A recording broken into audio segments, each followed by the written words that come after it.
live and not die. That's where we all should go now. That's where we all should be.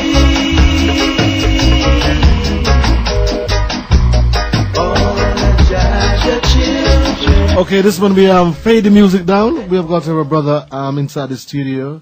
I don't know, Brother Quaker said we have got guests inside the studio. No. We haven't got a guest. We have got a member for Galaxy from inside the studio, our brother, who is always with us. And I'm always pleased when this brother, is here inside the studio. He's always brings some vibration. So what I'm going to do, I'm going to turn down the microphone and make sure he doesn't get oversteam, because when he get oversteam, everything just go high. I got to make sure. I've got 3 people inside the studio that talk, and when they start talk, sometimes I'm afraid of stopping them. I've got Brother Bandingo, you've got Brother Quaker, and so you've got our leader Mbandaka. Greetings, brethren. Tendai Mwari. Make sure the microphone is on.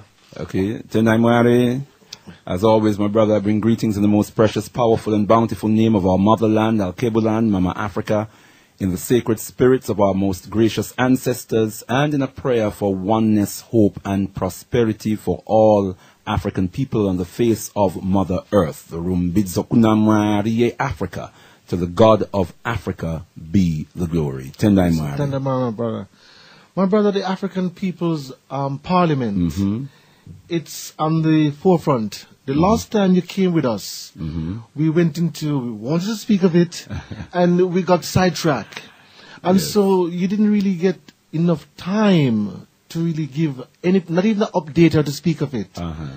And you wanted to come back some time ago, but unfortunately, we couldn't fit you in. And here you are now. So we tried to see if we could, because, and there's another brother who should have been here with us. Unfortunately, he can't make it. Okay. So you've actually get that little squeeze. So we give thanks. You're giving thanks for all mercies, great and small. You had a meeting. Was it week before last or last strong? You had a meeting. Tendai Mwari, it was last Imani Day Saturday, not yesterday, but the one before. Yes. March the 2nd. Yes. Yeah, which is the National Black Peoples Day of Action. And how did it go, my brother? We are seeing, you're having some water brought inside the studio by our little princess. Yes. Yes, Tendai Mwari. Well, we give thanks and praises unto Mwari and Mudzimukuru, God the Creator, and our great ancestors, because we had a very powerful day. We say that the day was a resounding success.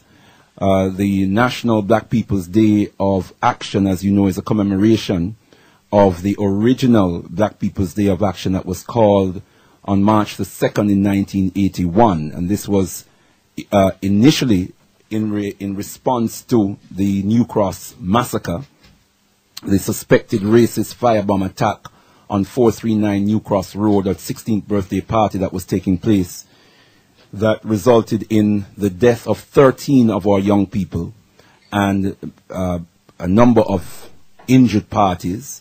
And a 14th actually died 2 years later as a result of a suicide, an act of suicide. People call it suicide, but when one understands that he was so deeply mentally afflicted by the experience of being in this horrific fire, where scores of people were trying to get out of this house. He was one of those people. His best friend got killed and a number of other people got killed, and he witnessed all of that. And so he always felt that he was still in the fire. And I think he jumped from a building. He was deeply mentally afflicted and jumped from a building to his death. So I wouldn't call that suicide. I would call that the symptom of the effects from the post-traumatic trauma that he suffered as a result of the experience of this tragedy. So that was the trigger. The black people, the New Cross massacre, suspected firebomb attack, 13 dead. As we say, 13 dead, nothing said, because the response of the state was to keep quiet. The state didn't even recognize this massive human tragedy that had afflicted our community. On top of that, the police were very brutal in their response. Rather than properly investigating the matter, they created a story that it was a fight in the party that resulted in the fire. Nothing happened like that. Nothing like that happened, but the police actually made this up. This is something that went, evidence that came out of the inquest, that the story was just made up by the police. On top of that, they were particularly brutal to the young people who survived the fire, who were in effect, in terms of the investigation process, valuable material witnesses. And rather than treating them like witnesses, they treated them like suspects and interrogated them like suspects. On top of that, young people a number of them reported that they were coerced by the police to sign statements containing false evidence that they did not voluntarily give the police. So out of all of this goings on during that time, the African community became very concerned. And a number of groups and activists formed what was called the New Cross Massacre Action Committee. That New Cross Massacre Action Committee, looking at the situation where the local authority, the government, the monarch even, Queen Elizabeth II, under normal circumstances, when tragedies like these happen, the government would acknowledge it by way of an announcement in the House of Commons, a letter to the families concerned, a letter of condolence to the families concerned. The Queen of this country, Queen Elizabeth II, the British Queen, would normally also send a letter of condolence. None of that happened. They totally ignored it.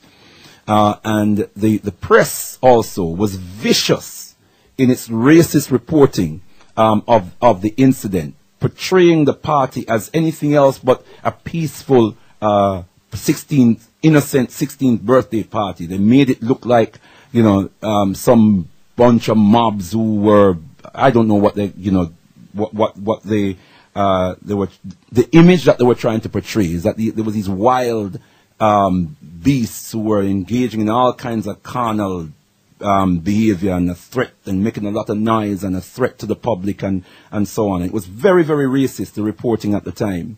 So all of that resulted in inspiring members of the community to come together and call for a National Black People's Day of Action. The trigger was the New Cross Massacre, and the response of the police, the response of the local authority, the response of the government or lack thereof. But in substance, the concern was the wider issue of racial attacks that Africans were experiencing, not only in Lewisham, but particularly in Lewisham, but in other parts of the country. And the general issue of racial discrimination, racial oppression. All of that came into view in calling the National Black People's Day of Action, March the 2nd, 1981. 25,000 people took to the streets. 25,000 people, just think about that, marching from Fordham Park in Lewisham to Hyde Park. They marched for about 8 or 9 hours. It was a powerful occasion. And, people came, people left their work, came off their job. People, children, scaled the fences of the schools to join the march. People came and took the children out of school to bring them on the march because at that time, feelings were so high, were so strong in the African community. People came from all over Britain. That was from the biggest march. That's it. Britain From yes. Seen. Yes. So it encapsulates two of the most important events in the history of the African presence in Britain. One, the New Cross Massacre, which is the single worst tragedy that we had experienced certainly since the Windrush, 1948, and perhaps for a much longer time, period. And secondly, the New Cross Massacre. The Black People's Day of Action, which is the most powerful expression of African unity, solidarity, and power potential that we as African people have ever displayed in this country. Unfortunately, we did not capitalize on that. We know that after the New Cross Massacre, the police unleashed its vicious, what did they call it now? It wasn't Operation Swamp. Operation Swamp 81. unleashing the vicious treatment of Africans, particularly in Brixton, but there were ripples of this in other parts of London. Yeah. Yes. Exactly. There were ripples of it, but it was mainly concentrated in Brixton. And I think in a matter of 4 or 5 days, nearly 2,000 people were stopped, searched, arrested, stripped naked in the street. The inhumanity, the vicious attack on African humanity was unspeakable by the police in response to the National Black People's Day of Action.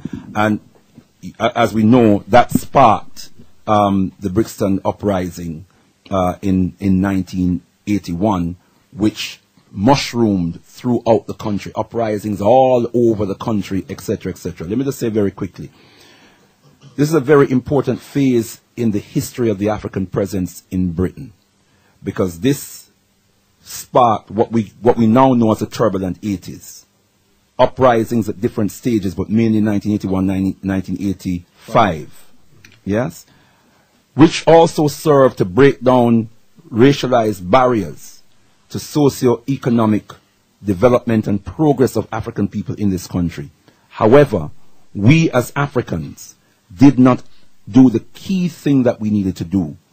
We did not capitalize on the power potential that we demonstrated on March the 2nd in 1981 and throughout the 80s in terms of building a permanent power base for ourselves and building institutions that will promote, protect, and preserve the best interests of African people. I'll come back to that, but I see Brother Kweko wants to come in. Yeah, Tendai Mwari. Yeah, Otep.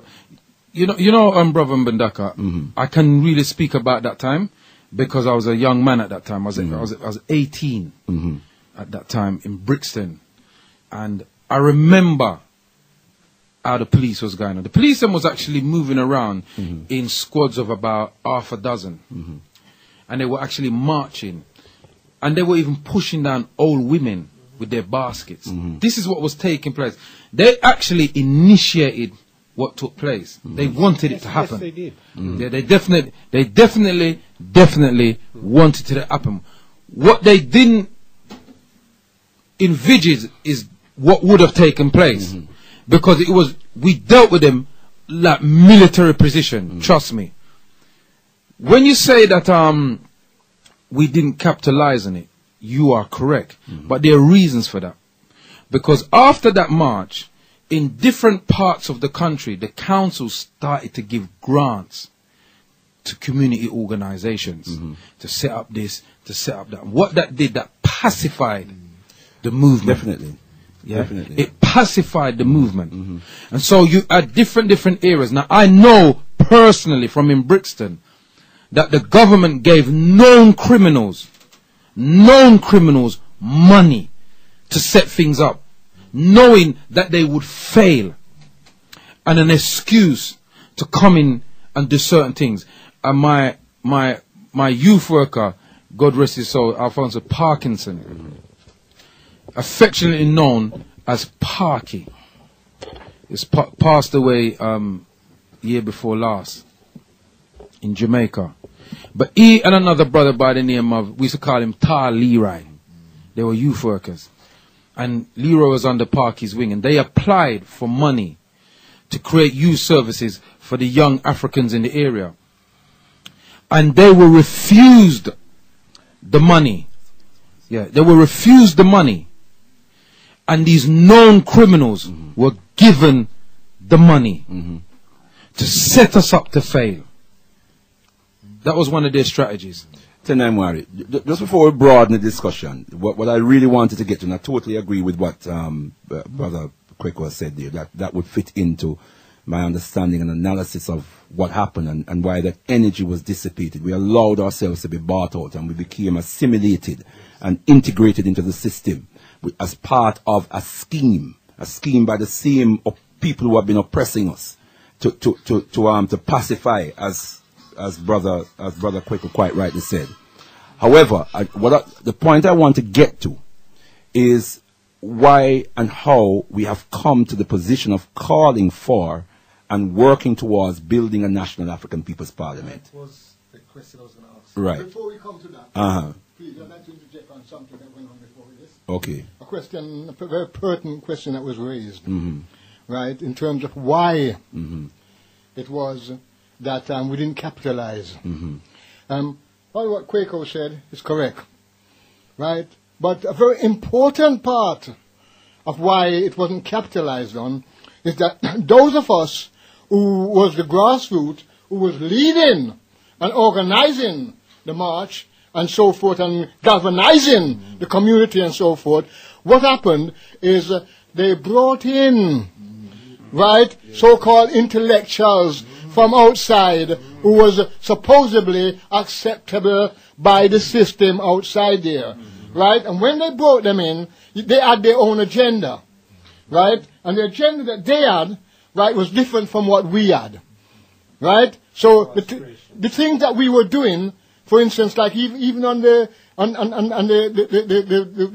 lorry that was leading the march, I was at the forefront of that. I've seen you. I've seen pictures of you. Yes, I was at the forefront of that. And when the man who was on the thing, darker so, right, he was on there with a bottle of Bacardi in him right hand and a mic in him left hand, right? And what we had to do, we had to kick him off of the van, right? And man grabbed the mic, give me the mic, and that's where we start to make momentum and go through. So we, who was the grassroots level, right, it was who was involved in it from the foundation, because it's our area. Right, but these people who came in who they brought in from outside, but they're organizers, and they weren't no organizers. True. They came to control. You didn't know? They came into control, and that's why it failed, because Agent provocateurs. yes, agent provocateurs. And when this happened, what occurred is that a lot of the grassroots people who was really the substance behind it back out and say, well then, no, this is not what we was dealing with, and that's not what we're in for. You understand me? We was in for something that was going to have a legacy outside here, that our people, right, for generations to come, can have something out of this. But that wasn't what it was organized to be around, so we backed out of it. So that is what the real reason is behind, and plus what the guy was saying too. There's a lot of different reasoning, but one of the main reasoning is what I'm just showing you just now. Give thanks. Yeah. Tenai Mwari. My brother. Yeah. Yes. So you finished where you were. Yes. What I was saying is, whatever the different reasons were, and we know that there are a multiplicity of different reasons, and all of them need to be examined and analyzed, so. because we tend to make the same mistakes and repeat those mistakes over and over again. And as top behavioral scientists say, insanity is doing the same thing over and over again and expecting different results. We're doing the same thing over and over again and we're expecting different results, and that's crazy. So we're kind of crazy at the moment, yeah? And we need to get ourselves out of this psychosis. But having said that, how we have come to where we are now in terms of laying the foundation, calling for and laying the foundation for the establishment of a National African Peoples Parliament, is that 2 years ago, there were commemorations of the New Cross massacre. One was at the Albion Theatre in sorry, what did I say? Deptford. Albany, the Albany Theatre. And the other was, and that was on the 14th of January. Remember, the New Cross massacre was on the 18th of January.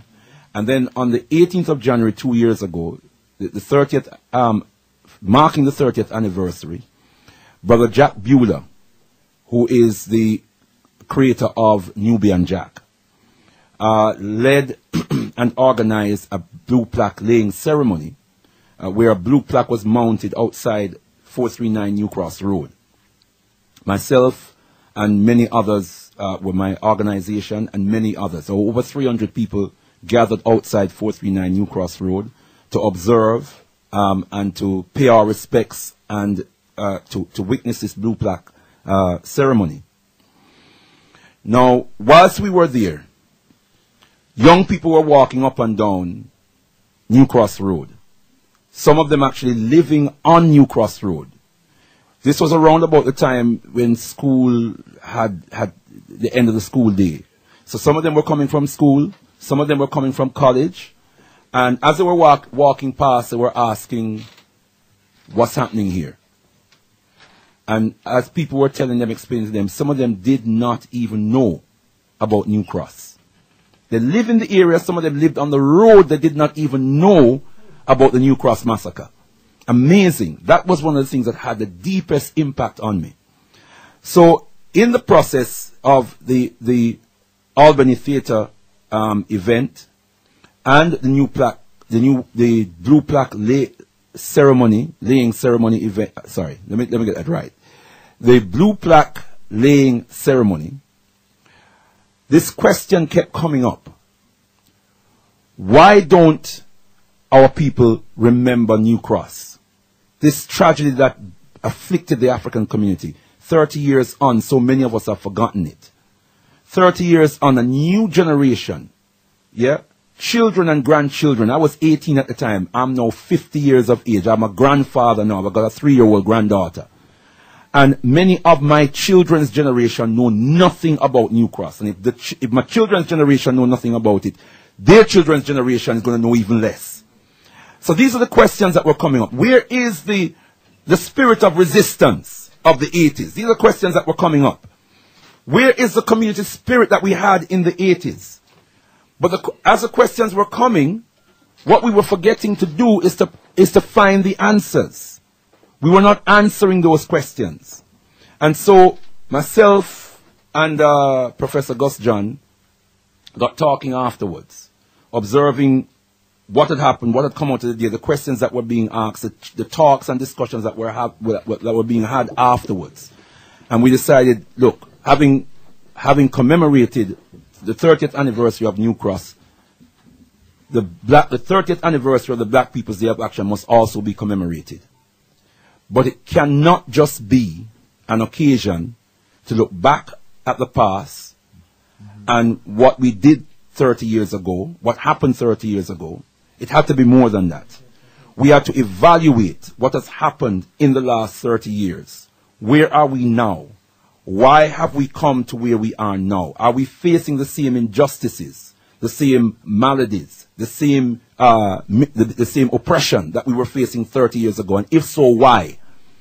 And if we are, then what are we going to do in the present to change the future for our children so they, 30 years from now, will not be asking the same questions that we were asking 30 years ago?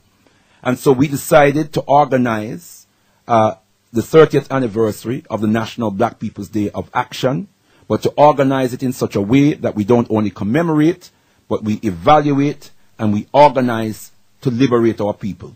So that became the motto: commemorate, evaluate, organize to liberate. The mission was nation building.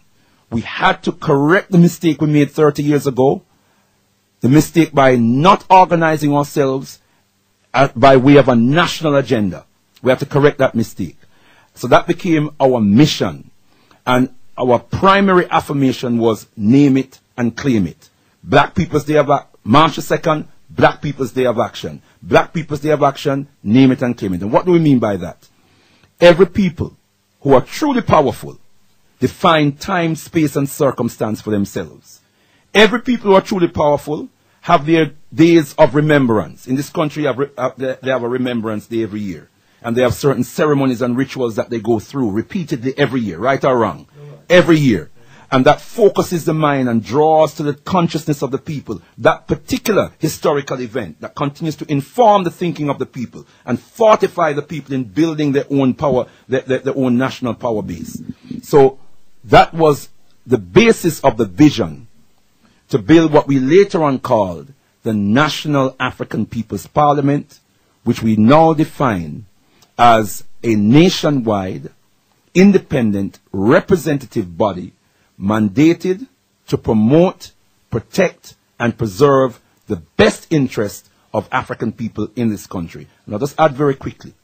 Every group of people living in this country have their own national representative body that promotes and protects their own interests. Every people. We are the only people in this country that do not have a national representative body to promote and protect our interests. So anybody can jump up and say they're speaking on behalf of African people, whether they're mandated by the community or not.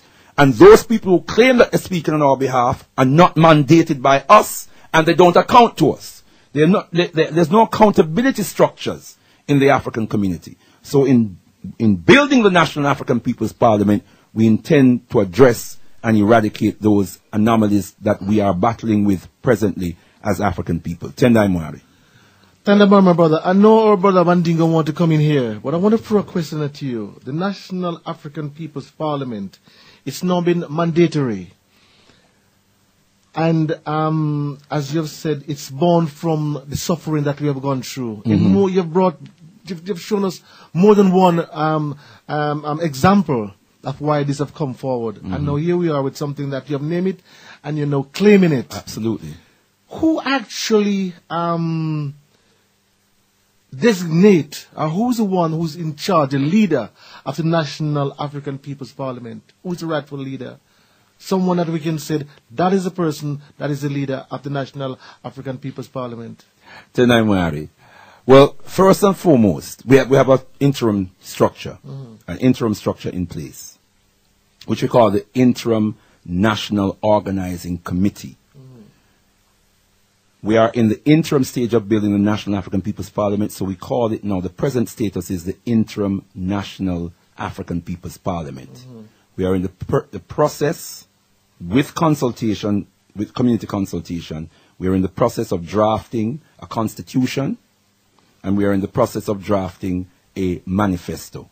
The manifesto, the first draft of the manifesto is now up on our website, which can be, which you can access, brothers and sisters, by visiting iNAPP, inapp.org.uk. The interim structure that we have in place at present, with this interim national organizing committee, has two co-chairs, which is myself and my beloved sister Ekua, otherwise known as Esther Stamford Close. And we have 4 vice chairs.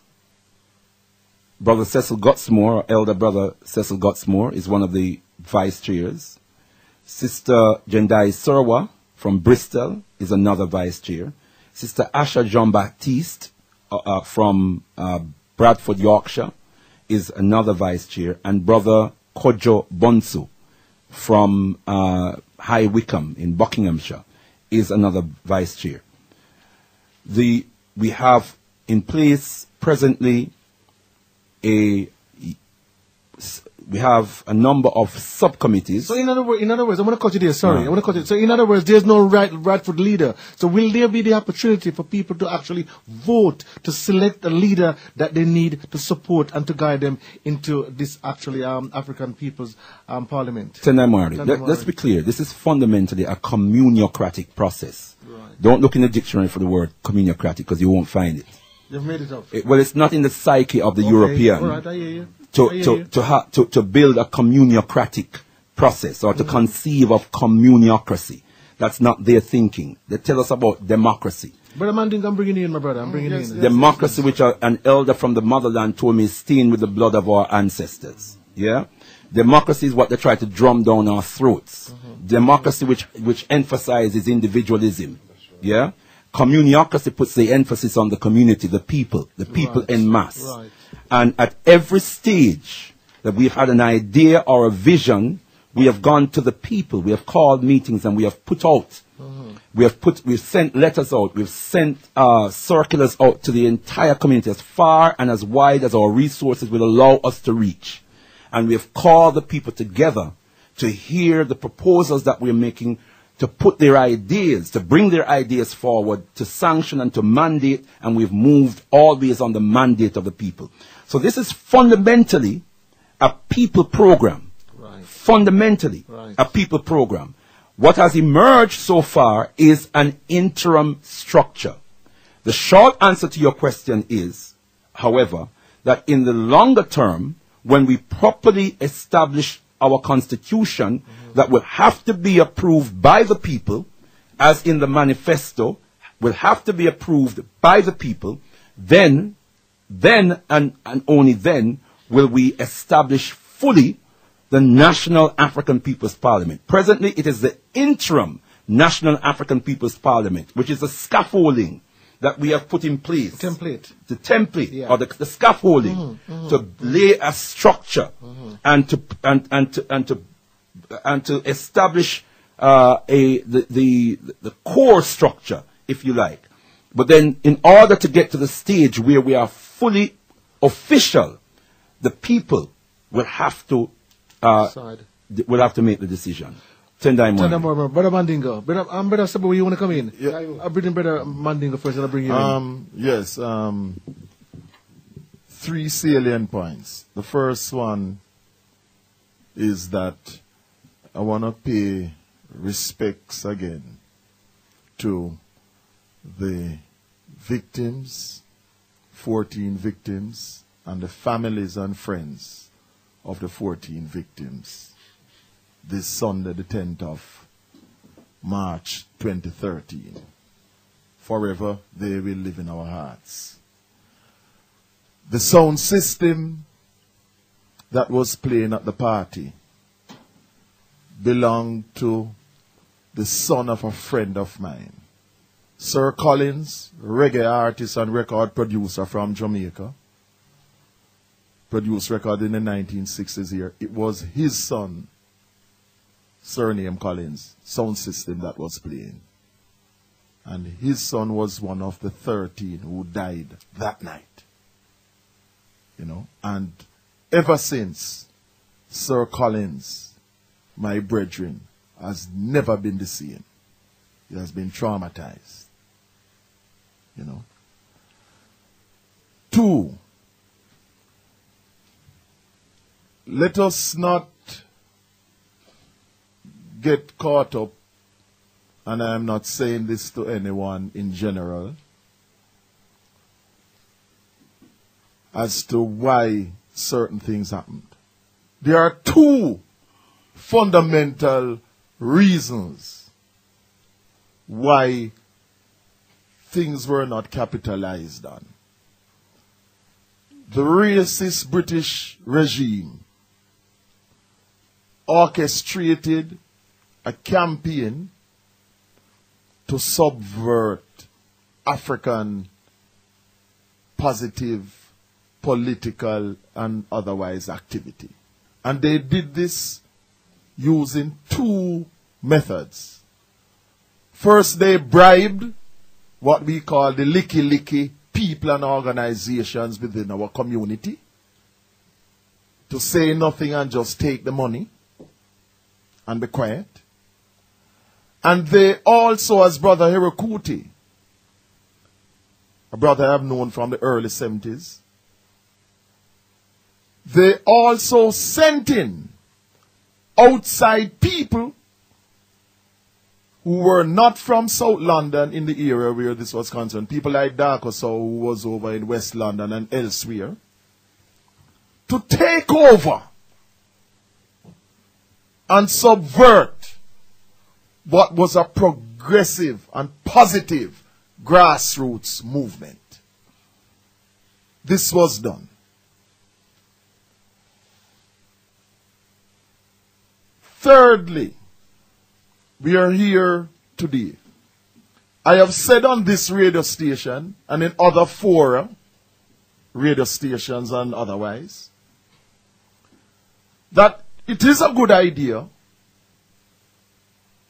And in fact, we must, as Marcus Garvey say, have our own representative organizations, whether you want to call them council, parliament, or whatever, to represent our interests.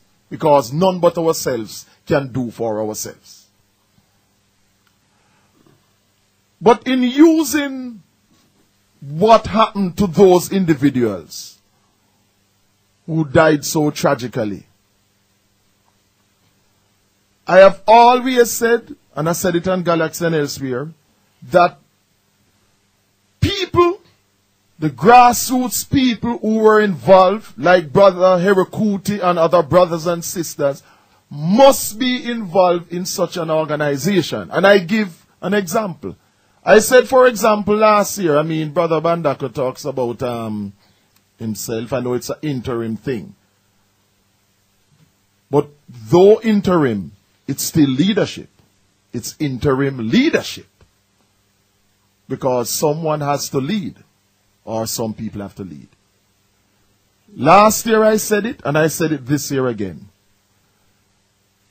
Brother Herakuti, who was involved then, and is a prominent member of Galaxy, should have been one of the featured guest speakers, both last year and this year, or either.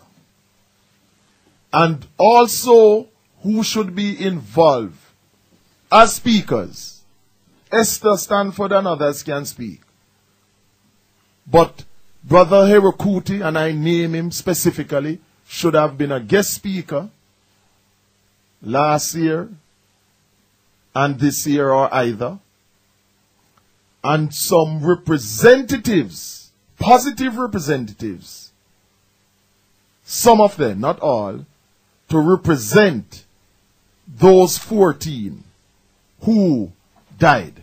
They should have been on the platform in terms of being publicized as guest speakers. That's what I have to say Okay, my brother, for now. I'm going to break our brother Leader Mbandaka come back. Brother Seb, I'm going to bring you in. I'm going to make our brother respond to Brother Mandingo, and then we bring you in. My brother. Tenai Mari. Yeah, give thanks to Brother Mandingo for raising those points. I'm aware that he has raised those points on Galaxy Radio and other fora. What Brother Mandingo has not done yet is discuss those points directly with me. But maybe one day we'll have a personal discussion on that. But let me just address one or two key things that Brother Mandingo has said. First and foremost, when the idea of commemorating the 30th anniversary of the Black People's Day, the Black People's Day of Action was conceived, this was between the 18th of January 2001 and March the 2nd, 2001. Sorry, 2011. My mistake. 2011. 6 weeks. 6 weeks to organize this event. We had between the 18th, we called a meeting for the 3rd, I think it was the 3rd of February, 3rd or 4th of February, at Queen Mother Moore School. We quickly got in touch with Reverend Huey Andrew and checked out if he could make the building available for us, and we called a meeting. I drafted a letter. As I said, I was working with Professor Gus John at the time, who was one of the persons involved in the New Cross Massacre Action Committee.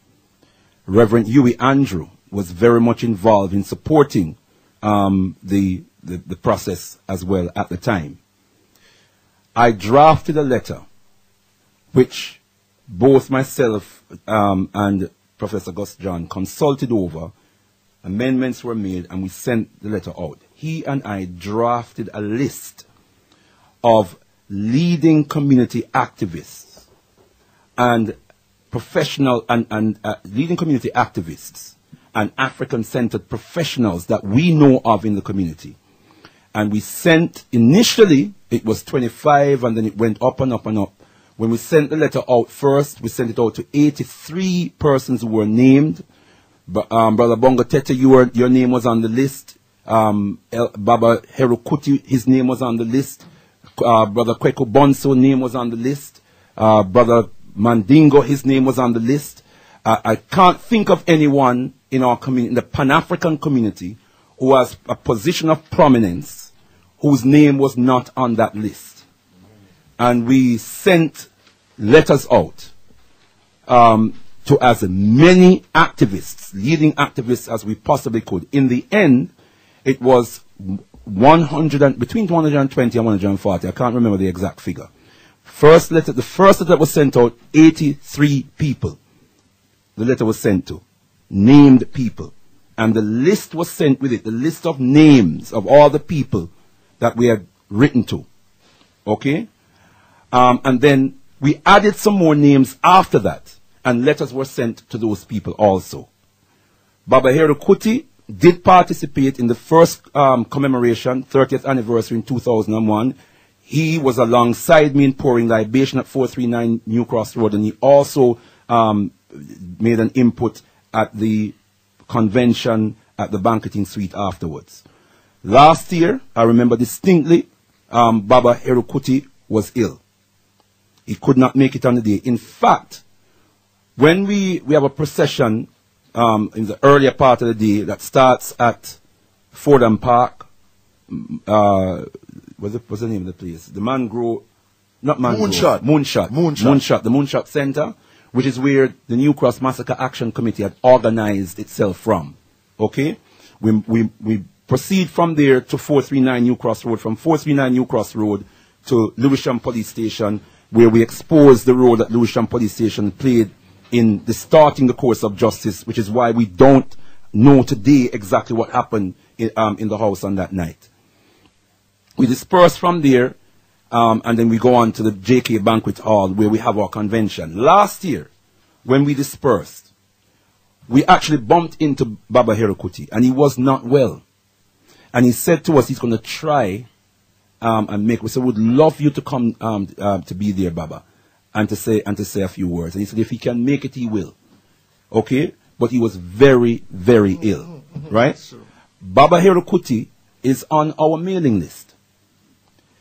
Every correspondence that goes out from the interim National Afrikan Peoples Parliament, Baba Herukuti will receive copies.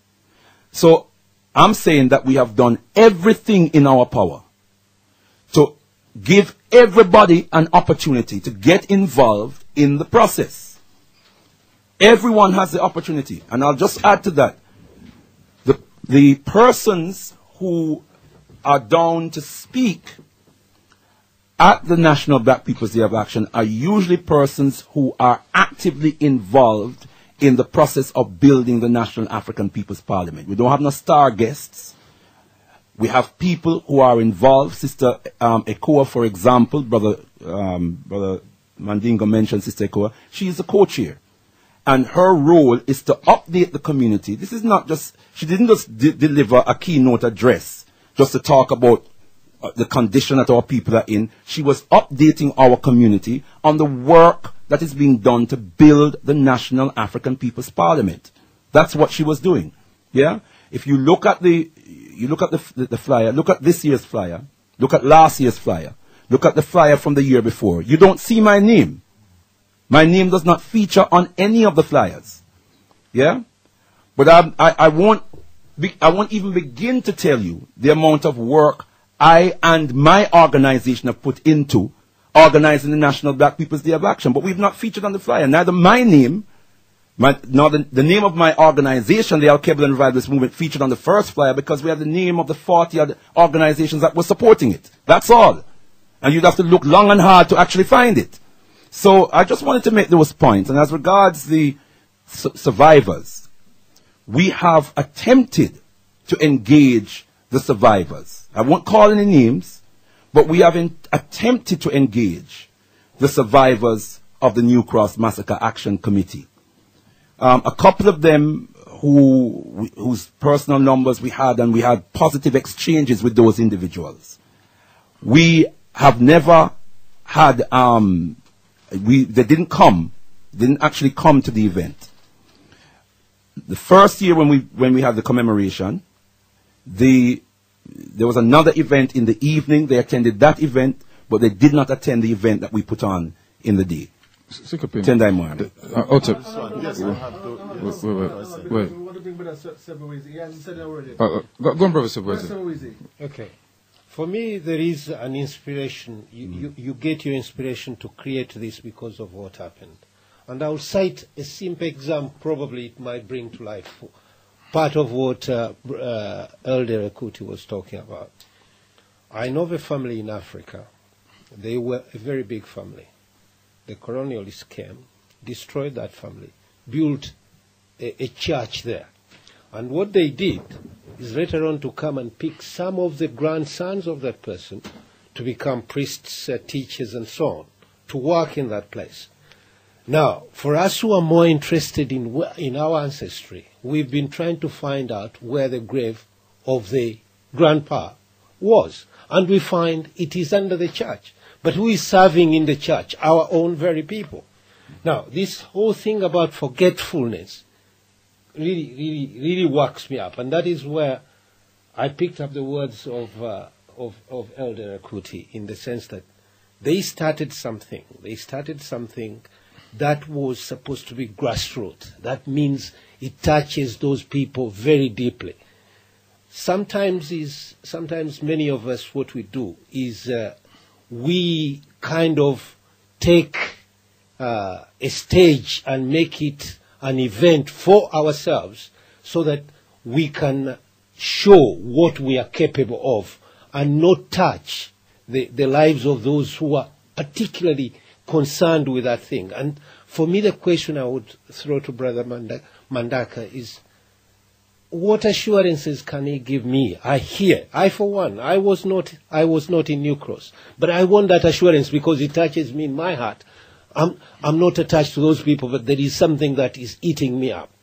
How far am I sure that, having used the inspiration of those people, the organization we are starting is really to touch those people, other than the 83 named people, prominent people in the community? Because this was nothing to do with prominent people. This was to do with ordinary people. This is about the grandfather of my friend, who was not prominent, but he looked after a very large family. Today, they were trying to use his sons and daughters so that they forget, and they even give them some kind of positions in the place. And that bothers me. I wonder where it is going. That is my concern. Before you answer, beloved, two questions I want to ask. The first question is, what was this other event that was happening? Why the survivors chose to go to that event and not come to your event? Yeah, well, come to the event that you was a part of. And the next question I want to ask is, the interim committee, I know some of the people on Monday, some of them are from Bristol. How did they end up being part of that committee? And people like Elder Akuti and others have not been a part of that committee. I mean, because let me put it like this. I try to work on my African principles. Yeah, I try. I'm not always good at it, because I wasn't raised fully in it, if you follow what I'm saying. But one thing I do know, that elders don't just push themselves. Elders must be invited. And was the elder formally invited by the committee to say, listen, we would like you to be a part of this interim committee, this interim committee, because you was actually in the thing and you know certain things and rare tear. Or wasn't that the case? And how did that committee formulate? How did these particular individuals, like the sister from, because I know the sister from Bristol and Sister Akua and all these other people's part of the actual committee, and I know Brother Kweku Bonsu, very, very well, very, very close brother to me, Kojo Bonsu, yeah. So very, very close brother to me. How did these other individuals, how did they become a part of that committee?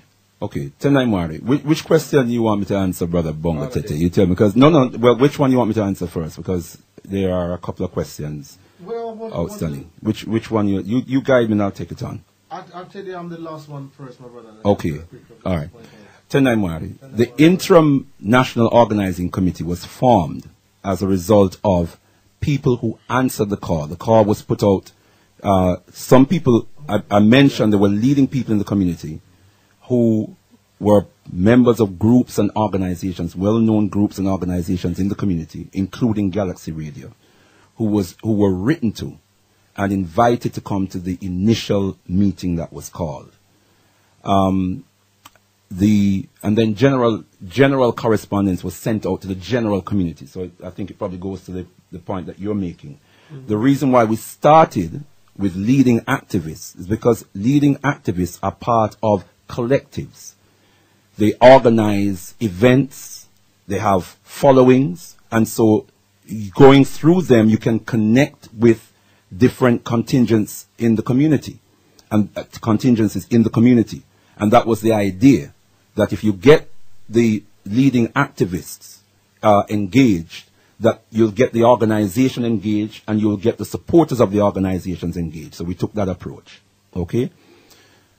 At every stage, as I said, we call community consultation meetings.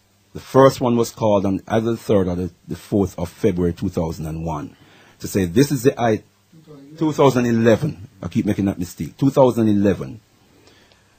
This is the vision. This is the idea. This is the mission.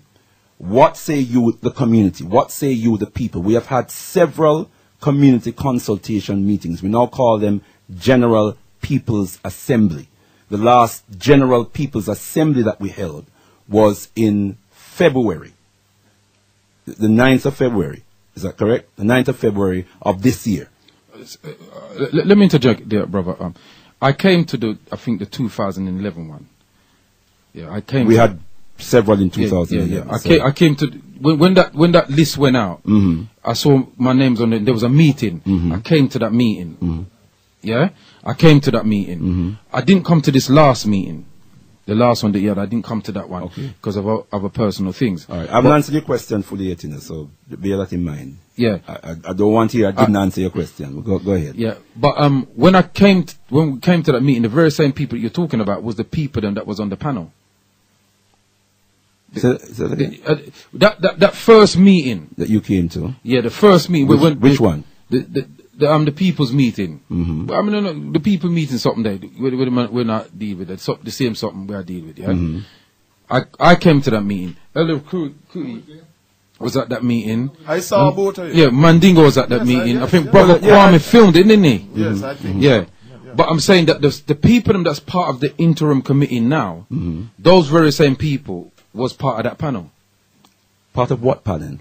The people, the sitting no, panel. it wouldn't have been the case. It could not have been the case. Because the interim national organizing committee was actually the persons involved in the interim national organizing committee was actually drawn up in November of 2011. November 2011. And the guidelines for the functioning of the Interim National Organizing Committee was drawn up in January 2012. I'm not talking about, I'm not talking about the drying up in them. I'm talking about the people that were sitting on the table. This is what I'm saying to you. That could not have been, because the Interim National Organizing Committee. Who was sitting on the table then? Hold on. The interim, we had, before we established the Interim National Organizing Committee, with a central organizing committee for the organizing of the National Black People's Day of Action. Oh, another committee. Another committee, yes. And I'll tell you how that committee was drawn up. That committee was formed at the first meeting that we had, that meeting where 120 to 140 named persons were written to, and then other letters sent out to the general community. The Central Organizing Committee was set up at that first meeting, where we said we need a Central Organizing Committee to pull all of this together. Who can and will join that Central Organizing Committee? And the persons who raised their hands and came forward are the persons who constituted the Central Organizing Committee. How we move from Central Organizing Committee to Interim National Organizing Committee was by way of a meeting that happened on the 30th of July in 2011, where the community, over 200 people, 200 to 250 people packed out Queen Mother Moore School. It was a packed meeting. And once again, we made it, brothers and sisters know, we asked, in fact, for the mandate of the community to develop, to transform the Central Organizing Committee into an Interim National Organizing Committee. In fact, we have a document entitled the Origin and Progress Report from January 2011 to October 2011, and it will explain in that document how the early ideas of the National Black People's Day of Action developed and transformed into the establishment of the Interim National Organizing Committee and the Interim National the interim National African Peoples Parliament. My point is, it has been an open and transparent and communocratic process that has taken place in the full gaze of the community, and people have been openly invited to come on board and get involved. I'll just say one more thing, and I realize brothers want to ask other questions and make other points. As regards our elders, if you look at the minutes of the meetings that we've had, all the general assemblies and or community consultation meetings that we've had, you will see where the issue of establishing an elders council has been raised. It has been discussed in the interim national organizing committee, and it has been discussed in the general assemblies. And we are now working towards establishing an elders council. And I can assure you that one of the names, rightly and assuredly, one of the names that has been put forward for the elders council is Baba Herokuti. Tendai Moana. Brother. I know, Brother Mbandaka, want to take you back into something that's been said earlier. yeah. But before, Brother, I just wanted to make a small point. Yes, Just a brother. small point. Because what Brother Kweko was talking about the panel, I think I was also there, but in my own capacity just to watch. The coincidence, as I understand Brother Mbandaka telling me, was not intentional. There was no intentional, but the coincidence is there. The coincidence of the people who were today on the panel and the people who were at that meeting seated at the front is a coincidence, but that was not intentional on your part. No, it's to inaccurate. prepare it. No, I'm not saying it's a coincidence. I'm saying it's inaccurate. I'm saying emphatically that is inaccurate. That is not the case. And the minutes of those meetings will show that is not the case. It could not have been the case. Because the expansion of the Central Organizing Committee included and involved a number of people who were not involved in the expansion of the Central Organizing Committee into the Interim National Organizing Committee, brought in a number of people who were not involved in the Central Organizing Committee. So that could not have been the case. And one of the main issues why we needed to make that transformation was because there was a lack of involvement of people from outside of London. That is the other thing to note. And that's why those people from outside of London were drawn into the establishment of the Interim National Organizing Committee. And I've got confirmation here. I've got the minutes of the first meeting that we had in February 2011. And the minutes reflect that it was the 3rd of February 2011, and the minutes reflect that Baba Herokuti had submitted an apology, so he wasn't able to make that first meeting. Which meeting was that? 3rd of February 2011. The first meeting that we had, it was a Thursday evening, as I remember it. What meeting was? Which one was I was there about? Quick was there about? No, I know you attended a meeting. I think you. I don't remember exactly. Yeah, I think it was. But that can be checked. I think it was either. Yeah, we can check that. I think it was either Kwame was doing the somewhere between. Yes. Somewhere between Baba Herokuti, somewhere between the meeting we had on July the 30th, or one of the meetings that we had in Mosiah, August. We had 2 meetings in response to the uprisings. And I believe that you attended at least one of those meetings. So you may have attended the July meeting and one of the meetings in Mosiah, August. But Brother Olatunji is going to see if we can find the minutes. Okay, thanks. Tendai Mari. Everything is on record, you know. We've put everything down on record. It's important. So everything can be checked. Very much so. Tendai Mari. Yes. What I have to say is this, is that the reason why I raise the points that I raise is not just for myself, raising them for myself, but also to many people in the community who I interact with, who have made, similar observations. When I specify Brother Herokuti being one of the speakers, should be one of the speakers, you will notice that, and the records, because everything here is taped, show that I said, there's no problem with Sister Ekwa, Esther Stanford, speaking and so on.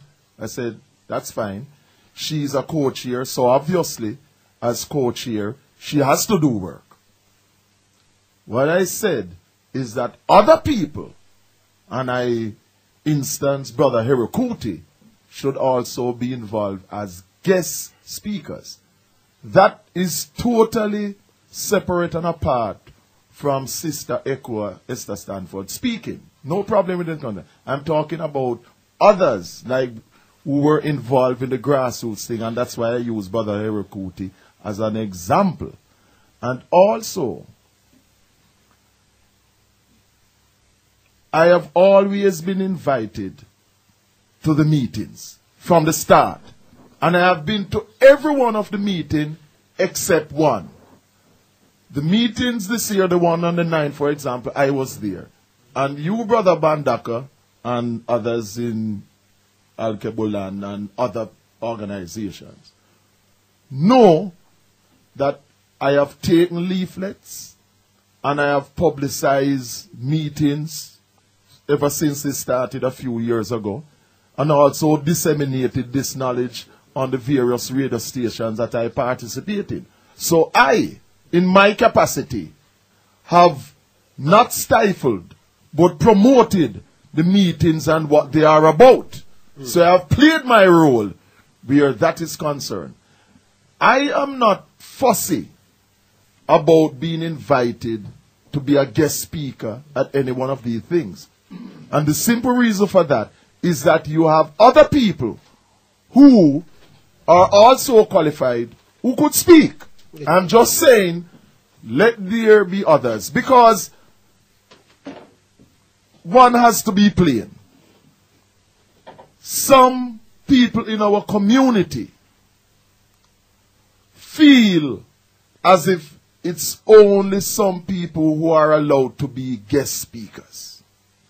And the only way that this can be allayed is if other people, and this is why I gave the example of Brother Herokuti and others, and people from the families of the 14 victims are involved. It's as simple as that. Nothing more, nothing less. This is important, you know, and I'm glad this discussion is happening, because which it must. It has to happen. Yes. You know, Tandamar, my brother. Brother Quico, I'm going to bring in my brother. Yeah, I think we should open the line and give the listeners the opportunity to come in part of this discussion.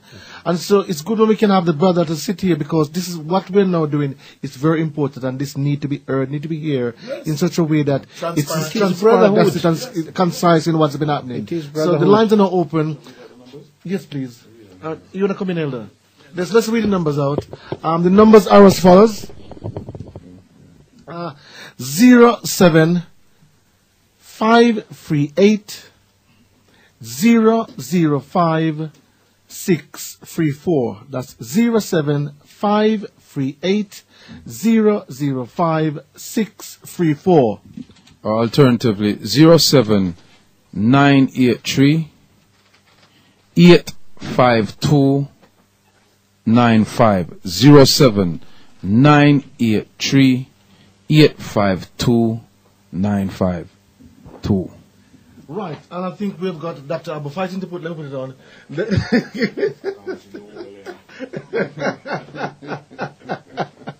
I think we've got a line. Very quick. There's a call on the line. Outep caller, what's your name and where you're calling from? This is Brother Quick, your name here. Wow, the line is ever so low. Let me try if I can turn this up. Well, this is fully. Go on. Go on. Yes, this is Brother Quick. Hold on, we can't hear you in the studio. One second. Yeah, greetings. To everybody in the studio and your guests, especially your guests. Yeah. Your phone is terrible, brethren. I've turned up everything about you. Hold on a minute. Who's your brother Quick, isn't it? Is this getting better now? No. Oh, your phone is terrible. You're one of the worst. Yeah, I need a new phone. Anyway. Yeah, go on, say what you say. Can you hear me? Go on.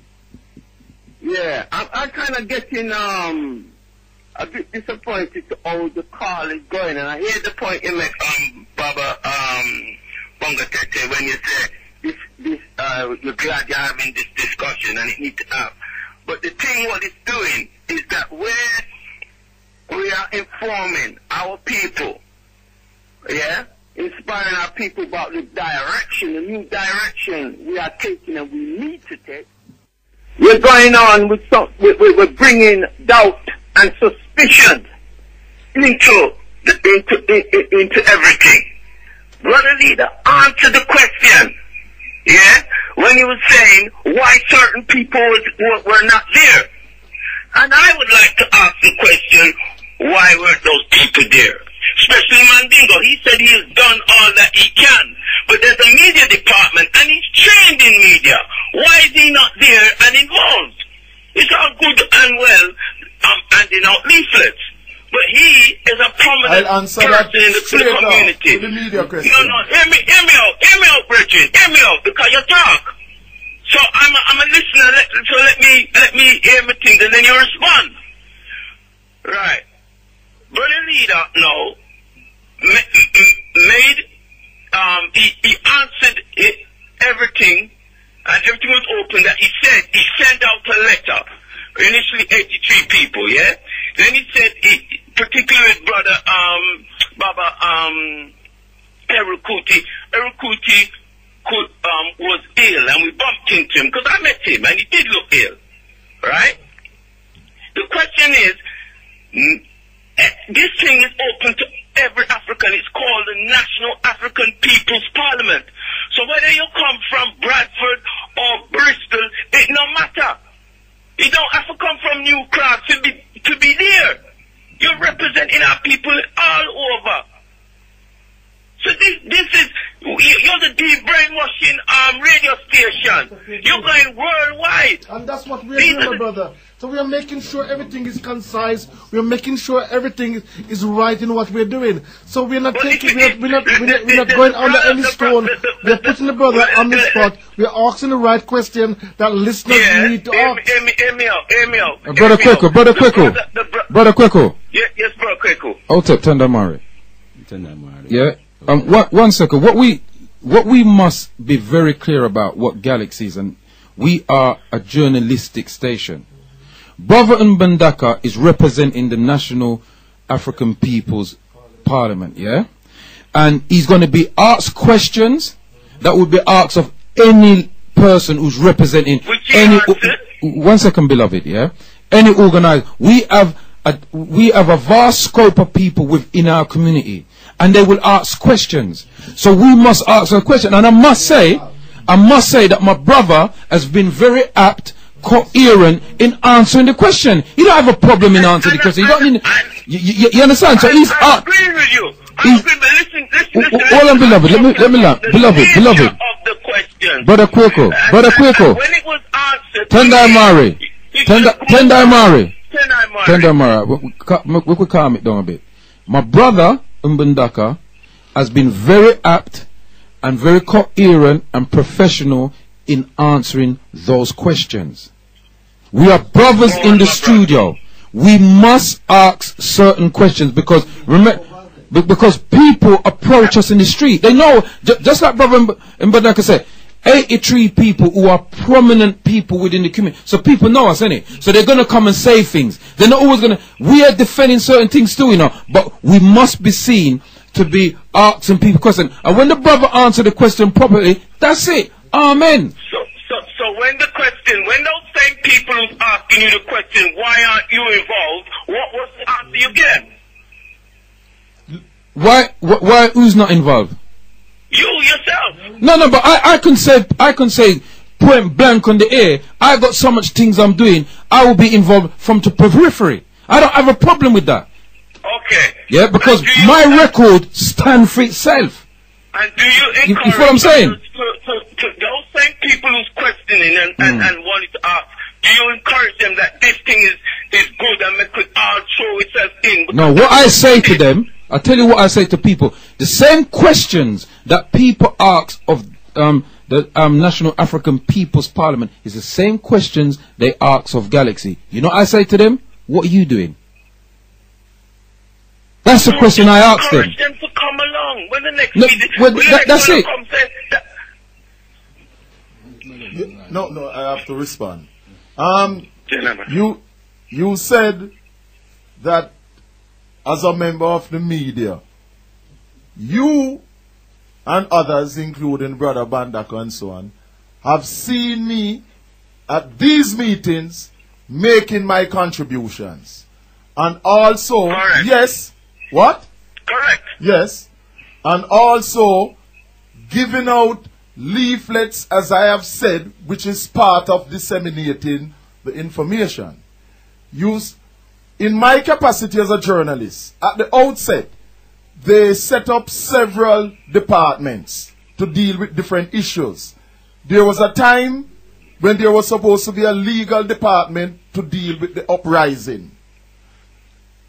There was a finance department. I had a brethren who was a member of the finance department, and after a while, he said he couldn't be bothered to go because he was getting notification to come to the meetings at a late start.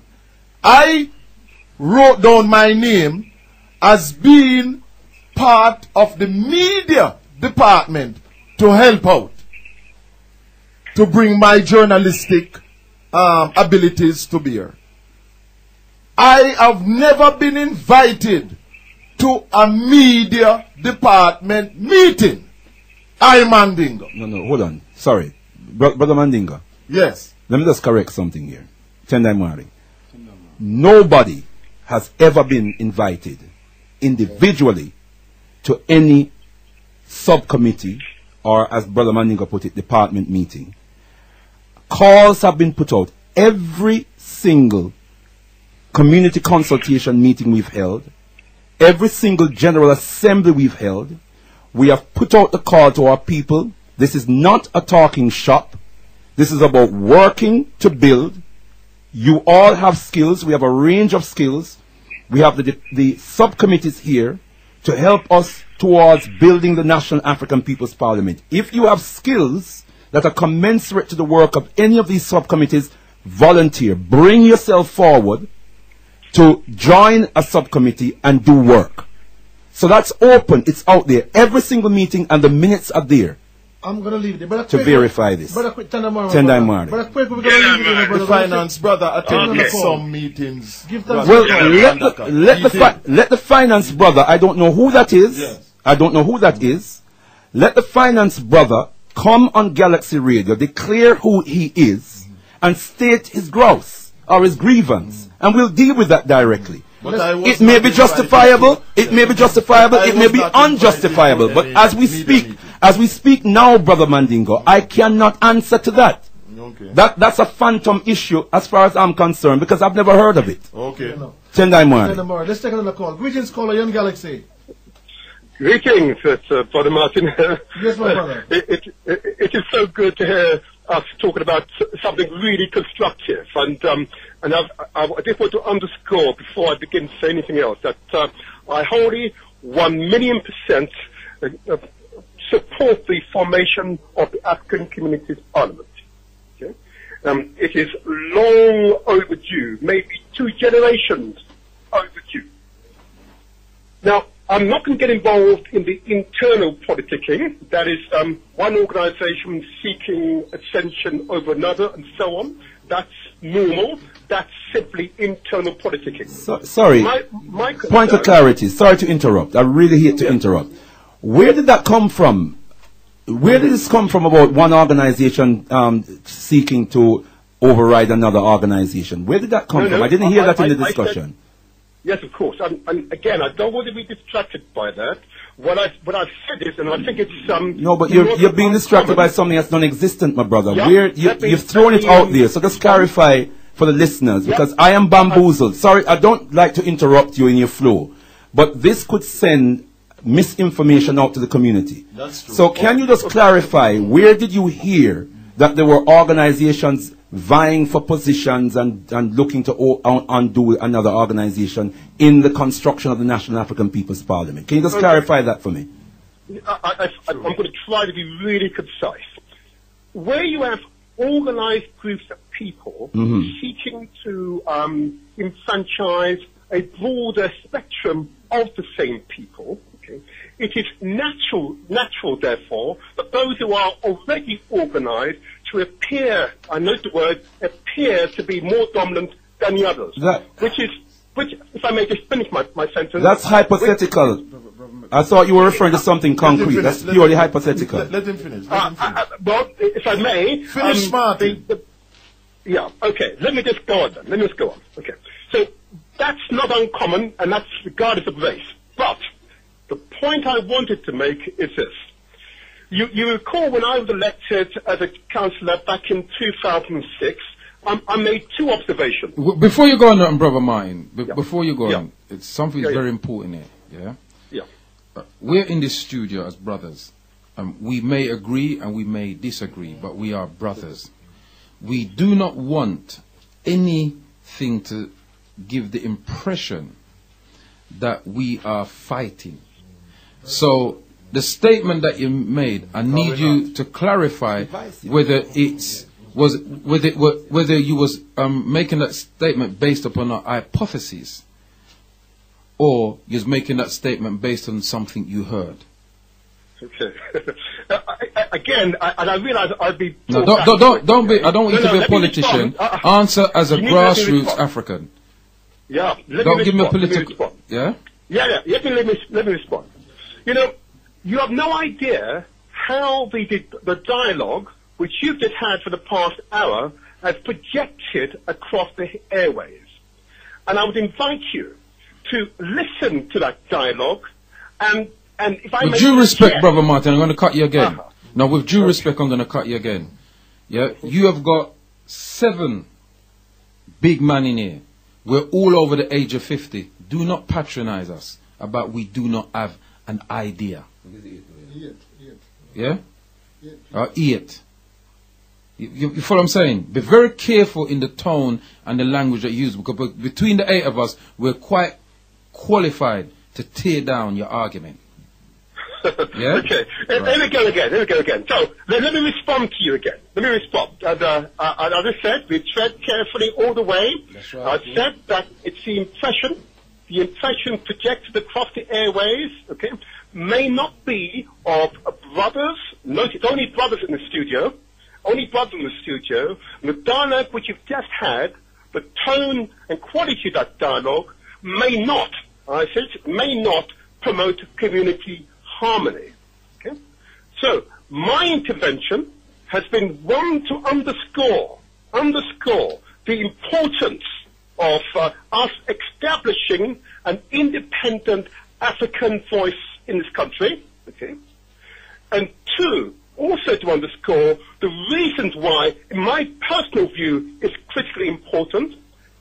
It provides a basis upon which the current power structures that pervade this society to hear Africans from across the continent and the Caribbean and other places speaking, I hope, with one coherent voice. Okay. That, for me, going back to 2006, was a serious omission because, of course, it felt for me, being a loyal supporter of Galaxy, that with people in strategic positions, it is easy to suggest that one is speaking for one's people. But I underscored at the time that my people didn't endorse me as, in this case, a local councillor, okay? Because we don't have a structure from which that endorsement could derive. Yeah? So, for me, this is mission critical. What I hope now, that we enfranchise the entire African communities. And I use the word communities to denote the fact that I'm seeking to ensure that our African religious communities can see the vision and the necessity of this body. I'm hoping that our African business community can see the strategic advantages and weight that this can lend to them. And I also hope, of course, that our African families can use this as a reference point to make our families stronger, so our sons and daughters will have, if they don't have any other parents, they will at least have a reference point for from which African standards can be exposed and expound across the airways. Okay, Now, okay, Brother Martin, I've got 3 people who would like to speak. I've got Brother Mbandaka, Bro.Ldr.Mbandaka want to come back. I've got Elder Erikutu want to come back to you. Yeah, yes, Seaton and all listeners. Let this be, I'm saying this is crystal clear.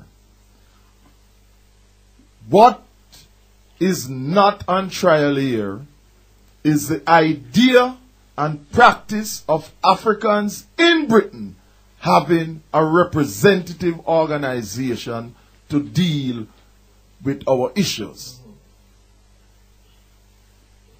It's not on trial.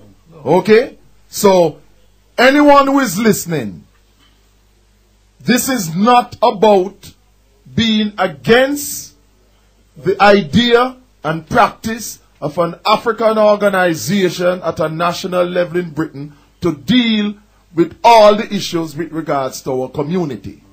What is happening here is that there is an open, transparent, and honest discussion by all the speakers here to deal with all the relevant issues. Now, if this comes across as so-called animosity and division, it is totally incorrect. We must have this serious discussion, because if we do not have it, the result is hypocrisy. That we will all go away and pretend as if everything is fine. We are having a discussion dealing with all the key issues. And I said everything that I said. I don't take back anything that I have said. And by the same token, other speakers are similarly entitled to put forward what they have to say.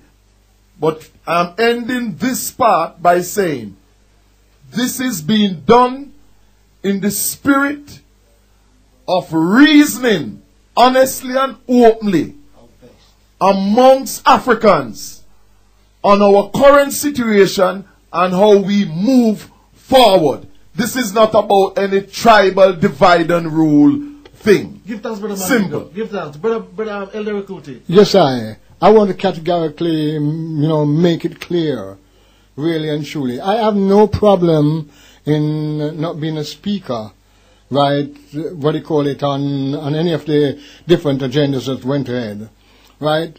I have been kept informed, right, by the Parliament, right, at all the different phases of when what is happening, where is happening, and things like that, and also invited to attend Queen Mother Moore's situation, right? Now, I think we have a problem here. The problem that I think we have is there's 2 things that is at hand here. One is the 30th anniversary situation that we was talking about, and the Black People's Parliament. I want us to separate them, because this is where the problem is, and I want us to understand this, right? There's not a problem with the Black People's Parliament at all. That is all agreed and up there, you understand me, and up there. And it's in an interim period, which eventually, when it's sorted out, things will make itself, clear, right? Yes, finance level. Whereas the memory of the 13 massacred in the Newcastle situation, that was a different matter, in the sense that people from the grassroots level outside there, and different people who know of what has happened from that time and so forth, right, as continually asked myself, asked people like Mandingo, Quaco, Galaxy, and other people, why is it certain people, in particular like myself, right, was not on the list, because I was at the forefront of the situation as a person who's been there long enough, and know what all the situation was about and so forth, that why was I not on the list? I explained myself personally, so it is not a problem to me not to be on the list. I was not invited to be a speaker, right, on the, where the 13, what do you call it, is concerned, right? And realistically, I have been, as Bro.Ldr.Mbandaka rightly said, pouring the libation, yeah, by the house, 439 New Cross Road, yeah. and also on that particular time, I went to The banqueting suite, Yeah. right, which I heard various speakers, the main speakers, whatever, speaking. Yeah. So what the situation really is that I haven't got a problem, right, with being a speaker. Right, that is not my problem at all, right? But a lot of people, right, are forever asking Galaxy and those involved with Galaxy why certain people wasn't on the speakers list there who was actually around at the time. That's on the flyers, you mean? That's on the flyers and so forth, right? So you were not. You're saying because they see your name was not on the flyer. Yeah, people check me. Okay. Right? And I show them really and truly. That is not a problem to me, really and truly. It's a valid question Right? by them. Right, well, you know, so I want people to understand outside here and keep the two separate. You know, I don't want them to feel really and truly that Yes. right? The two have got to be separate. Yes. Right?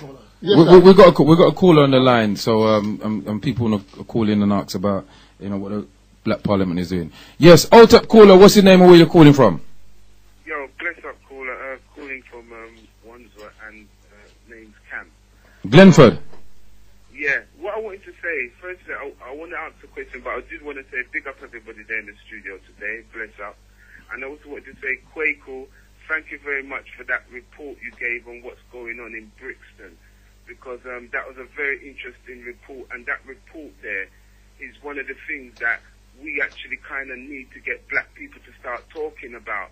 Because before they hit Brixton and done that, they did that in Battersea.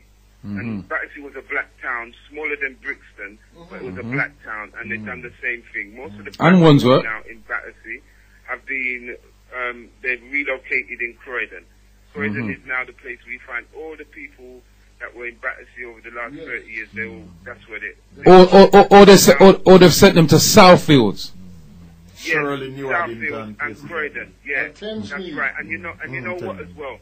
You know, another friend of mine broke it down, so he can call it tech back, my tech back everything. But the thing about it, what our people don't understand there is that now, and many of our people as well, they want to go home as well. They've been here so long, they can't take it no more. They want to go back to either Africa or Jamaica or whatever. But the point, what I'm saying, we've still got our descendants here. There's thousands of us still here. So what I'm saying is that they now, are moving all of our people out, and our people are selling, and they don't understand that we've been in these areas so long, we got right to that land there. And when you move out to Croydon and all these other places, you ain't got no right to nothing out there because there's no history for you out there. Our people given Brixton a world-class name, and now they're giving up Brixton, and all these people from everywhere coming there using the name Brixton. Our people dead over. They over make Brixton and give people Brixton a world-class name. You understand? If you don't know England, you know Brixton. Why? Because black people live there. You understand what I'm saying? I mean, Brixton became so famous that they even named a part in South Africa after Brixton. You understand it? But we're selling it now. Go to Brixton. Well, if anyone want to go down to Battersea, and you go to Battersea, and you will see what Brixton's going to look like. No, Brixton looks like Battersea now. It's not going to look like. I swear it look. Understand it? Like, Battersea and Brixton were like, Battersea was a smaller version of Brixton. Many people from Brixton have family at Battersea. True. That was the type of thing was got. Clapham, totally black area. You got there now. It's a serious thing what's going on, but we as a people, we're not talking about it. So when I Shepherd's Bush. down, I have to look at my missus and say, you see that? That's what I'm keep telling you what's going on. There's something going on there. They're strategically moving us around, and they're using money as well to do that. Yeah, moving us around. It's just like you can see they're sitting down on the map, and they're saying, you know what? We need to get the blacks out, move them out to there. Yeah, well, how are we going to do it? Well, I'll tell you something. My brother. The interim body of the Black People African National African. That is it. Parliament. The interim body. The interim body. Interim National African. That is it. National African People's Parliament. They will get themselves together in a way that we'll have something to fight in our behalf. What do you think? Yeah, no, I think that is a step in the right direction. We have to start doing that, and especially, you know, what you're gonna have to do. You're gonna have to shock black people, because black people only seem to want to move when they're in shock. So you're gonna have to do something. Glenford. Listen, what we're gonna do, we'll commission next week. We'll devote the show to what we're dealing with here. But true, we've got the brother them in the studio, and we have a very few little time left. We want to keep the conversation on, you know, the National African Peoples Parliament. Yeah. Can I give one more thing then, quick? Very quickly, yeah. I wanted to know quickly as well if the Black Parliament has got some type of, you know, plan or whatever to help our people here when it comes regarding to our status. Many of us here do not even realize we're here in this country under the wrong status. Many of us are still under the status of corporate property, still like in slavery. And that term black as well, we're going to have to drop that, because that is one of the terms that the corporation now uses to describe their property. So has the Parliament got anything in there to help us correct our status, that we're not corporate property, so we're going to have to go back to our ancestors' names. Now, whatever name it is, we're going to have to take it on. And is the Parliament have a plan or know about this and going to do something about that? Because most of us still... My brother, it's a long question. It's a long question. All right, just break it down. Brother Glenford? Thanks for that question, beloved. Time is running. I think Brother Mbandaka will try and address it very quickly, yeah? All right, give thanks, yeah? Thank you. Yeah. I don't know if brother Seaton. Okay. Yeah, is he still on the line? Is he gone? No. Oh, okay. He's listening though.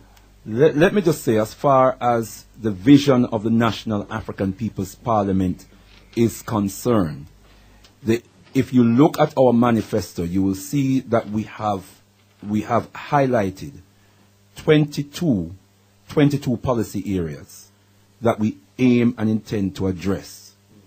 And they include from spirituality, culture, politics, education, economics, housing, social welfare, healthcare, and global white supremacy, and a range of other policy areas that we aim to address. The effectiveness of the National African Peoples Parliament and the validity of the National African Peoples Parliament will be determined by the people getting on board and actively supporting and promoting the work and the vision. This is a vision born out of the spirit and the mission of the most eminent prophet and king, His Excellency Marcus Mosiah Garvey. Let me make that absolutely clear. And he had a vision for 400 million African people worldwide. At that time. That was the estimated population of Africans on the planet at that time. And he had a vision. But behind that vision, there was a plan to execute that vision. That is what we're trying to do here. To move away from continually complaining about what they are doing to us, rather than talking about what we are doing for ourselves. That is the issue.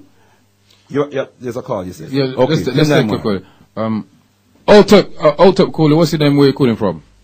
Tenamwari, my name is Nkechi and I'm ringing from North London. I just wanted to go back 2 phone calls when Brother Kweku rang up, and before Brother Kweku rang up, and I felt his passion, I wasn't very happy, and I felt very uncomfortable where the discussion was going.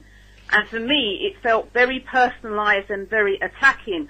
And when Brother Martin said that sometimes we have to, if you listen to the show, you listen back, and people got offended, I actually can understand what he was saying, because it did not sound positive, it did not sound constructive. The kind of questions that were being asked, in my personal opinion, were questions that should have been asked at the early stages when we've been having meetings in the community and people have been invited to come to those meetings. What disturbs me is that there are members of the community who want to get together, who want to build a National Afrikan Peoples Parliament, and there are people that are prepared to sit there and pick holes. Some of the things that we get upset about, we're not doing that on the plant. We're not complaining, but when black people are trying to come together and build something, yeah, we want to pick holes. If we want to pick holes, we come to the meeting, we have those discussions, and we address them. You know, time and time again, we're trying to build, and there are always people who want to pull it apart. Everybody's got a part to play. We all have a part to play, but we also must be respectful of processes that have taken place to get the interim National Peoples Parliament to where it is. We're looking for people to come on board and assist as much as possible. If they have issues, there is a general meeting. There has been consultation. Tender Murray. No, please, in the studio, please. Let me just say in the studio first to speakers and guest speakers. When somebody's speaking, it's rude to speak while they're speaking, because we're live on here and people can hear us. So that's the first thing, yeah? The second thing I want to say to you, my queen, is that this is part of the process. This is journalistic. Yeah? Cameron, Miliband, they all have to sit down and take advancing questions from journalists who are only echoing what other people are saying. This is not a tear-down thing. Yeah? And as I said before, I think that my brother has been great in the way that he's responded. He hasn't itched up. He's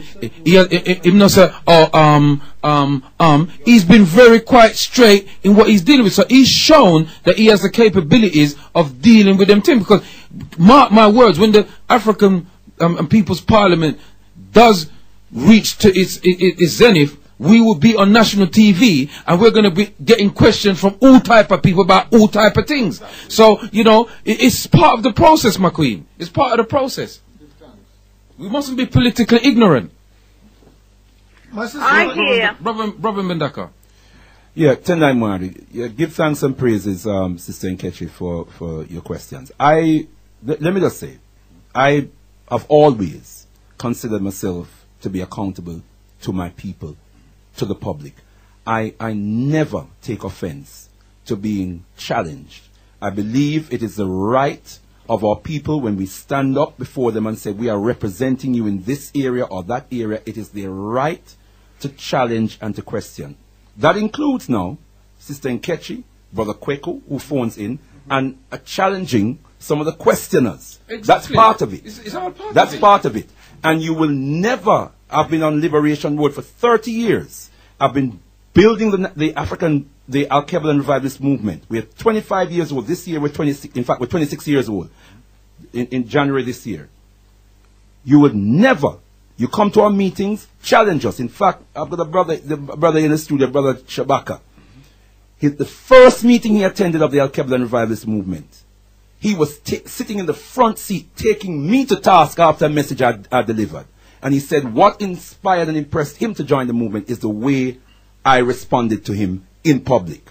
I didn't take exception. I never take exception to being challenged. All I ask for is respect. All I ask for is respect. And I also ask, in the spirit of Ma'at, you see, our ancestors teach us about Ma'at. Ma'at is a mirror. A mirror our ancestors intended for us to use to examine ourselves before we examine anybody else. Our ancestors ask us to examine ourselves in the mirror of Ma'at. So when we talk about truth, justice, righteousness, harmony, balance, it is there for us to first challenge ourselves.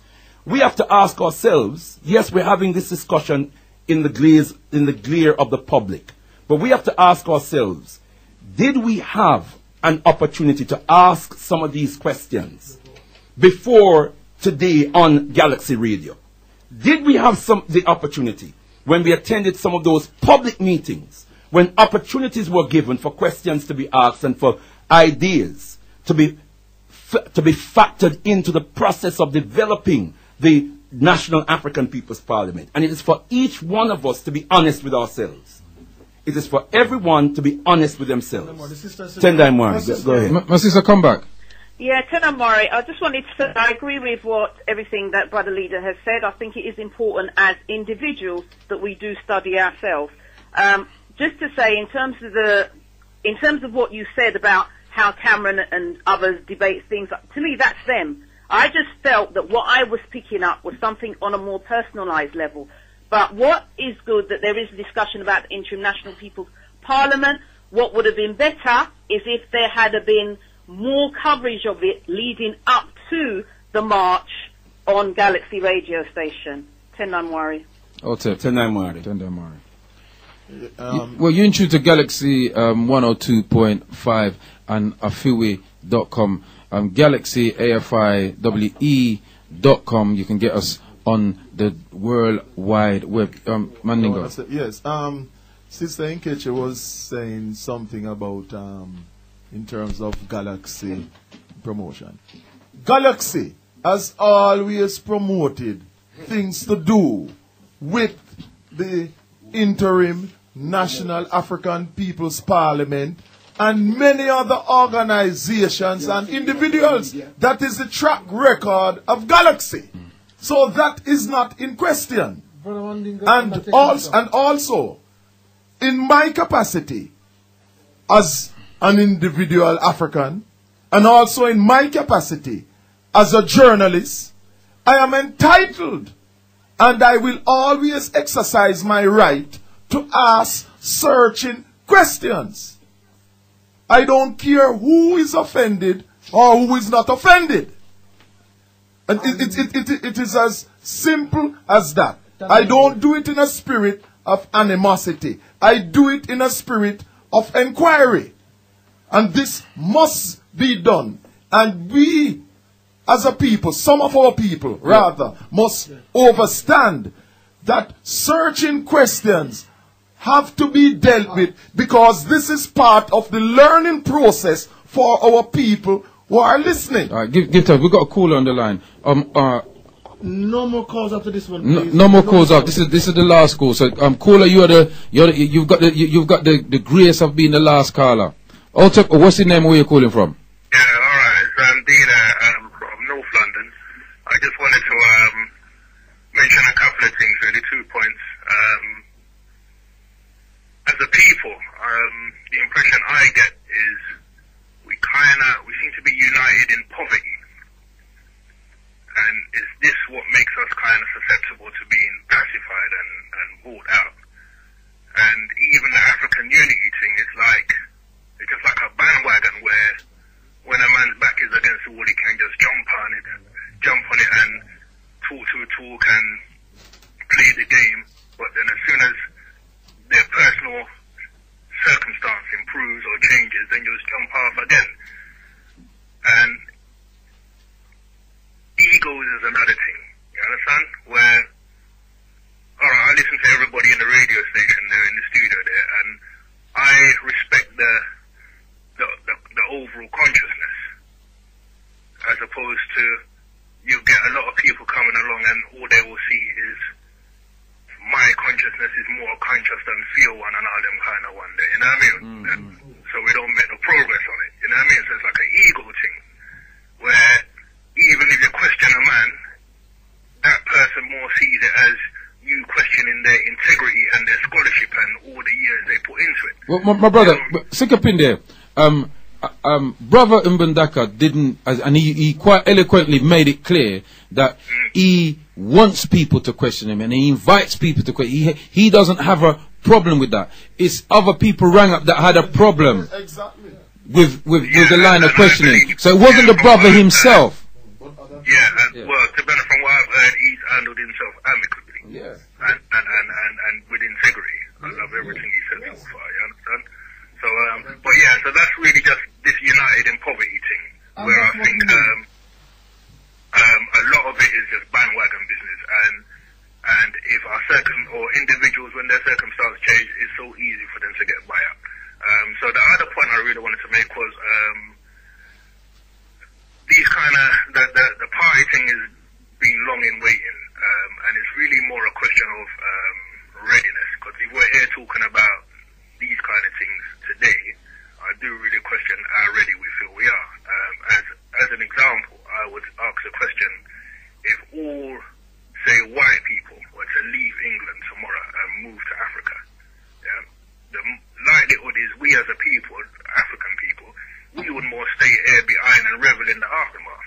I don't think we would develop anything or advance our communities or anything. We just live it up and say, yeah, man, we're free, we're free. You understand? No, my brother, I take exception to that. I think if all white people left Britain and went to Africa, black people would run and follow them. Yes, that's when they would go, mate. Trust me. Some African. Yeah. My brother. Yeah, just them 2 points, really. The unity in poverty and the readiness. Okay, give thanks for that, beloved. Yeah. Okay.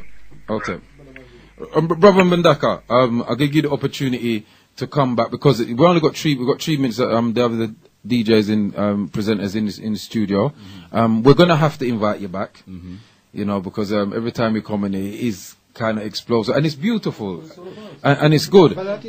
And I would say, I would say this, that the greatness of a speaker and one who is a leader is the ability to deal with anything that comes their way. I always remember when we used to present the show, which on Power Jam, when we used to do New Forum talk show, which you was a guest there quite a few times, that a lot of people used to ring into the studio to challenge us in the studio, because them times it was a new thing, you know, we're talking this black talk on radio and thing quite controversial. But there was nothing between Garadina, myself, Kuumba and Nikodra that we could not deal with. And we dealt with every and all sorts called in. All sorts. And we invited all sorts. White people, Indian people, it didn't matter. Because we knew that we was acting what we were dealing with. And so I just want to say, well done, Brother Mbandaka, for taking the cause and dealing with the questions in the way that you have dealt with them. And, you know, you're going to get more of them questions, beloved, because it's the nature of who we are. You know, the positions that we take when we decide to fight for our people, the biggest problems that we're going to have is going to be from the very people we're trying to save.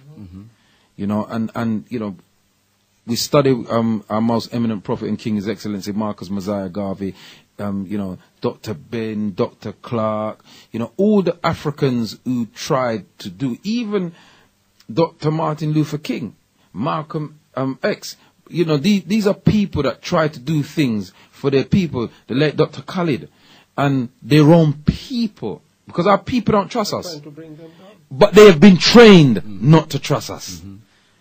They've been trained like that. And so, therefore, those of us who are behind people who are trying to fight, when they hear those kind of questions, they think it's an attack. And they don't realize that, you know, we have got to be politically aware, because we're going to face these things. We're going to be on national mediums at some point in time. And there are going to be Africans who are sitting down listening, and depending on how we respond will determine whether they get involved or not. And just like the last brother said, he loved the way that you dealt with things. You understand what I'm saying to you? So, you know, that in itself is a balance. You follow what I'm saying? Yeah? Not a positive, not a negative, it's a balance. Yeah, go on, brother, say your last word. Yes, Tenai Mwari. Brother Mandingo earlier on, not too long ago, spoke about the right. And I'm a defender of rights, our people's rights. But with rights always comes duty and responsibility. And sometimes we don't press the issue of duty and responsibility. And so a concept, a vision, a magnanimous vision like a National Afrikan Peoples Parliament is one that commands every single one of us to realize and recognize our duty and our responsibility to do everything in our power to ensure that that vision becomes a reality. So that, to me, ought to be the starting point. I think my position would be stronger if I am in a position to say, look, I've done everything to promote that vision, and I can demonstrate to you everything that I've done in terms of my duty and responsibility. I've lived up to my responsibility. I've done my duty, but I have been obstructed in this way or that way. Then you have a right to complain. I think responsibility and duty comes before right. And when I have expended all my energies and my efforts and my skills to make the vision of empowering our people, listen to the motto of the National Afrikan Peoples Parliament. People empowered for self-determination, taking responsibility, effecting solutions. We want solutions, but we are not prepared enough to take responsibility to effect that solution. We want power, but we don't want to do that which needs to be done to assume that power, to fulfill that power. And the National Afrikan Peoples Parliament is a challenge to all of us. And we can demonstrate that everybody within our evangelical range, within our communication sphere, has been given an opportunity to get involved and to get on board. This elder standing in front of me, Baba Herokuti, is a man I've always had a tremendous amount of respect and love for. This is a man who knows my background. He knows my elders. He knows my uncle. He knows my father. He knows my background. I have a lot of respect. Why would I want to keep him out of engaging in the National Africa? I want to see. He's an elder, and I know he has been unwell for some time. As I said last year, we actually bumped into him on the day. We were trying to contact him directly, and we actually bumped into him on the day. I don't know if you remember, Baba. At that shopping mall. It's after 3. I'm coming. And the representatives here. But okay. I want to stop you there. I'll tell you why I'm going to stop you. Because not you. It's never you. It's the parliament, but you're a representative of the parliament. So nobody ain't directing. I don't think anything was directed at you. I don't take it personally. But you use the words, why would you want to keep him out? So I just want to be specific. Because I am here in representation. That's all. That's the only reason why I said that. But so it's not, the key point I want to drive home is that this elder, personally, I have a lot of respect for this elder. And I know that he is widely respected within our community, including the people involved in the interim National Afrikan Peoples Parliament presently. I want to make that absolutely 100% clear. And as I said, we are in the process of establishing an Elders Council, and Baba Herokuti is certainly one of the people that we want to get on board for the Elders Council. You know, you said that you would want me to come in again. Because of discipline, brother. We've gone nearly 5 minutes over now. I was only going to say that I'll be happy to come back in. You tell me, but give me good notice, because some things come up on very, very quickly. But everything that I've said today is provable. And there's a lot that we haven't spoken. And there's a lot more to be said. But I do hope that we will get the chance to speak positively about the vision and the mission and where we want to take our people. And here's my final word. Is there another public meeting? The next Could you let people know that? The next General People's Assembly will be on the 29th of June. Put that in your diary. Where? It will be at Queen Mother Moore School, but we need to just confirm. Okay. We're waiting for confirmation from on the availability. But that's the date that we've set, the 29th of for June. the next General People's Assembly. And we want everyone to we've always had good turnouts, by the way, for the General People's Assembly. But we're moving ahead with this vision because our people need that national independent representative body that is mandated by the people to serve the people. This is about service. This is about service. And I say, the point I want to make in relation to Baba Hero, I see Baba Hero Kuti as being beyond the pettiness about whether his name is on a flyer. I've just said, my name has never been on one of the flyers. I've got to stop you there. That is not important. Brother, with due respect, I have to stop you there. It's 5 minutes past the situation. Okay, well, let me close with the words of the most eminent. We have to exercise discipline. Okay, I'm just going to close with Papa Garvey's words, who says, "Wake up, Ethiopia, wake up, Africa. Let us work towards the one glorious end of a free, redeemed, and mighty nation." He says, "Unite, organize now or perish. Rise, you mighty African people, for you can accomplish whatever you will." Tendai Mari. Tendai Mari. We give thanks and praises unto our brother from the African people, National Afrikan Peoples Parliament, National Afrikan Peoples Parliament, and the Alkebu-Lan revival, and the Alkebu-Lan. But you're in the National Afrikan Peoples Parliament mission today. No problem. Yeah, member of brother leader of the Alkebu-Lan revivalist movement. Yeah?